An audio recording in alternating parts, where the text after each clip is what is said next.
Hey, I'm gonna be setting up the 8-man Seek Outside Tepee today. I got a hunt I want to go on next year. It's gonna be cold, so I want to set this up, see how it does. It's late December here in northern Utah. I'll show you a few tips and tricks I've learned along the way setting this thing up, and I want to see how it does in the cold weather. It's always best to test out your gear before the next hunt or the next year, so you know what you're getting into. So I'm going to set it up and we're going to stay in it. It should be snowing here in a few days and we'll see how it goes. Okay, one thing I'd like to do is I get the pole all set up on the bottom on the adjustment part. I put it about 3 up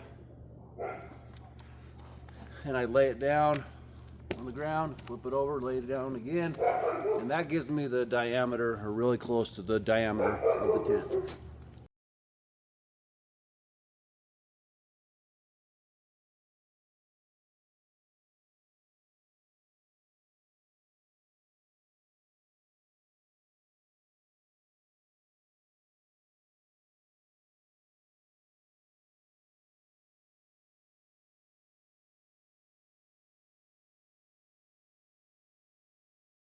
So I got it all set up now. I just had to fine tune it, adjust the bottoms just a little, but it's pretty good now. It's starting to rain. So Seek Outside makes these loops on the teepees. Pretty big, so you can find a stick up in the woods. Pretty thick one and drive it through there if you need it. But the loops are too big for the stakes. So what you can do, by the way, and this is one of their twist-in stakes. You see how the seam runs right here? You'll want to get these twist-in stakes and use them on the seams. Just they hold better. These teepees sometimes struggle in wind unless you have these good stakes and you guy it out really good, do a bunch of things if the wind's really bad. But anyways, what you want to do is you want to take the you want to twist the loop and then put in the stake so it makes it tighter. Make sure you don't like twist the whole tent. Some people will kind of twist the tent and then do it. Don't do that. Just make sure you just twist the loop, and that makes it so it stays, the loop is a little tighter on the stake. Another thing I've learned is when you put in these rods to hold the stove together, I put one in on each opposite corner. So I put one here and the next one goes there, because then it holds the stove together pretty good and it's pretty stable, so the next ones are pretty easy to put in. Another thing I've learned is a lot of people will leave these feet, this is the bottom of the stove, flush and just set it on the ground. The problem is these stoves are so light, when you're putting wood into them, it moves them all around. So instead of leaving them flush, screw them down a little like that, like how the others are, and then you can drive that into the ground so the stove is stable. Then when you're putting wood in it, it doesn't push it all around, it just stays put. So drive these into the ground.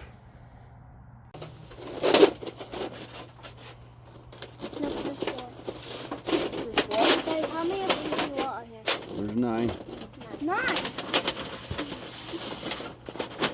Just keep sliding them down.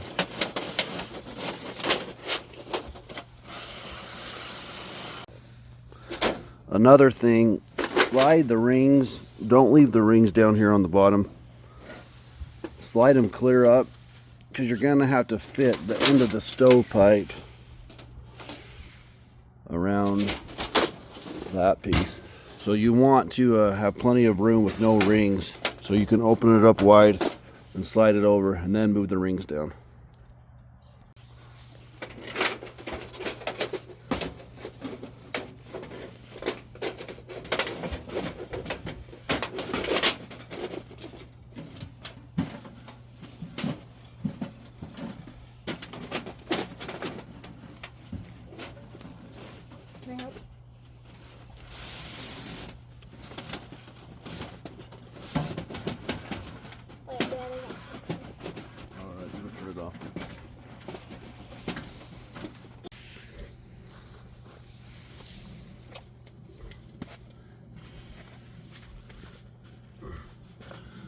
So, so I left the wood out overnight.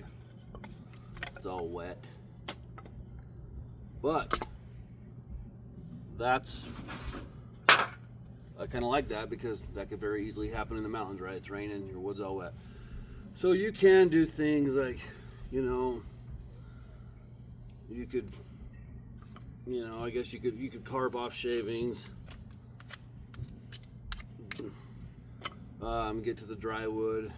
You can split it, but I don't take an axe into the backcountry. There's different things you can do to get down to the dry wood. So one thing I do though is I carry one of these. I have pack goats, so we can take a few more luxuries, but I'm hunting. I don't want to sit here and do fire prep and build, you know, build my tinder bundle and shavings and all that. I'm just going to turn this on, set it down, and it'll start the fire, and I'm done. So also sometimes I'll use this trioxane. It's a fire starter. You get it from the military surplus store. Burns like crazy. I've used a ferrule rod on this. You get a few sparks on it and it takes off. So I don't want to spend a lot of time or energy when I'm hunting trying to get a fire going. So I just bring this, start it, get it going, and I'm done. You only have so much energy up there and time.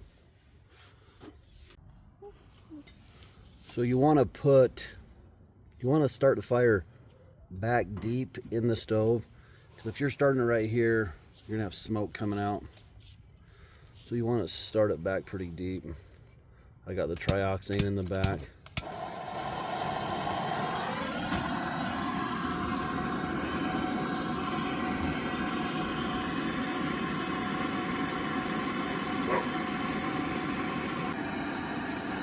See, you can just leave that torch there, go about doing your stuff.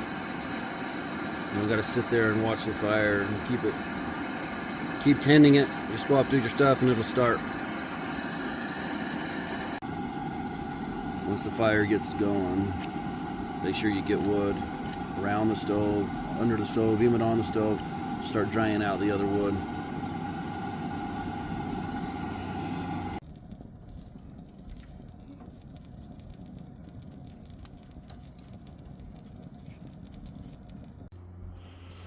Another thing I like to do is if I'm going in and out quite a bit, I don't have a pack on or anything. If I'm just going in and out, I like to leave that unzipped like this, because you can just slip in and slip out. Just get your foot through and slip in, and then just slip out.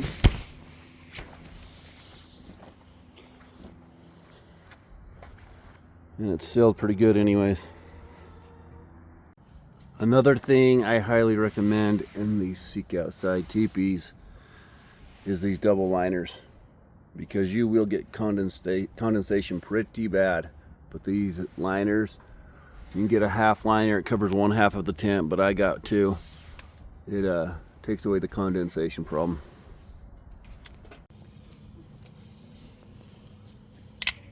Another thing I like to do in here, if you want more room, is just take your trekking pole, stick it right there.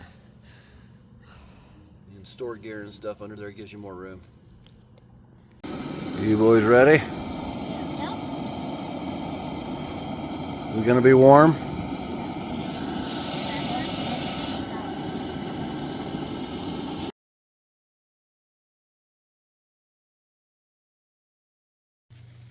How'd you sleep? I slept good.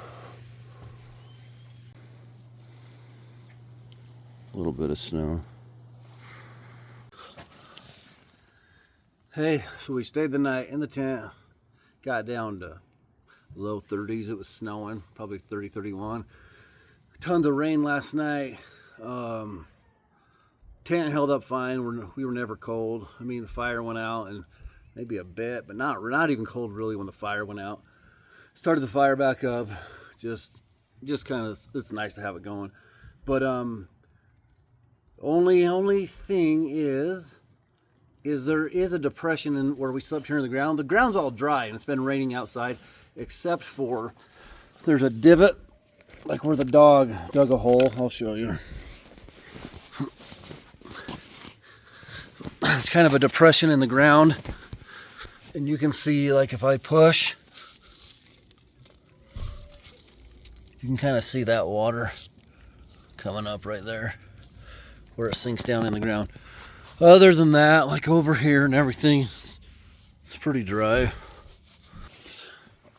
So one thing I would recommend are these linings. I would for sure get the liners, 2 half liners. They come in halves. I would for sure get them. It eliminates the condensation problem. I've slept in this tent without them. You stand up in the morning, get your shoes on or something, get your pants on, and your back hits the tent and you're pretty wet, unless you have the stove blazing constantly. The liners are a must in these single wall tents, in my opinion. Other than that, I would say always make sure you get on the stove. Always err on the side of getting a bigger one. I don't think you'll ever regret having a bigger stove.